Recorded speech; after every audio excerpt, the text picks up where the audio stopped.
That's what I'm telling people. If you see somebody out there hurling any projectile at the ICE officer or at any federal officer, if Trump hopefully don't send the National Guard or the military up to Minnesota.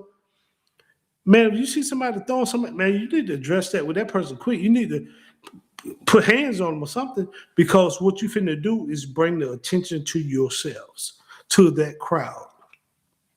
So, and I'm telling you, that's one thing y'all don't want is the Insurrection Act, because I'm telling you, it bypasses your government and your local authorities. When Trump become pretty much, he takes over Minnesota.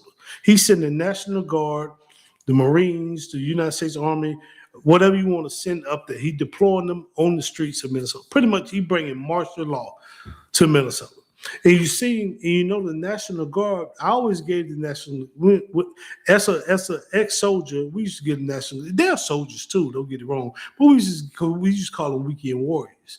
But now, after the National Guardsmen and women that got shot and killed in D.C., those guys going to be more on alert. They're training harder. They're going to be more aggressive toward the crowd now, because they just say weekend war. They finna become full-fledged soldiers in the mix of the heat. They went from working a 9 to 5 one day to pretty much in civil unrest on these streets the next day. So you don't want that, man. Y'all don't want that. And then it weakens the checks and balances. There's nobody who's gonna be looking to correct anything.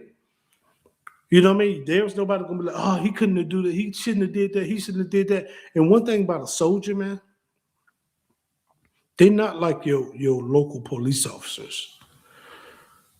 They're not.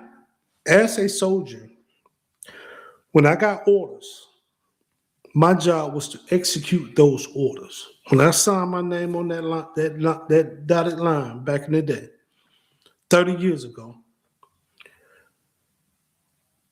I was to serve, I became a GI, government issue, to protect the Constitution against foreign and domestic terrorists.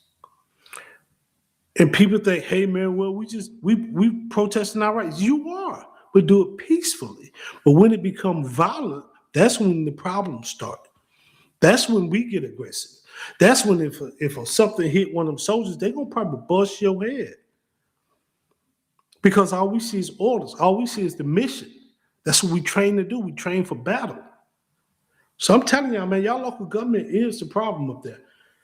You know what I mean? It's the problem. So let's watch a couple of videos, and I'll give my commentary and come back and talk about it. But I'm gonna show you the video where a girl said they were standing outside and somebody heard a water bottle or something at ICE, and then that's when the canister of tear gas came. Let's go.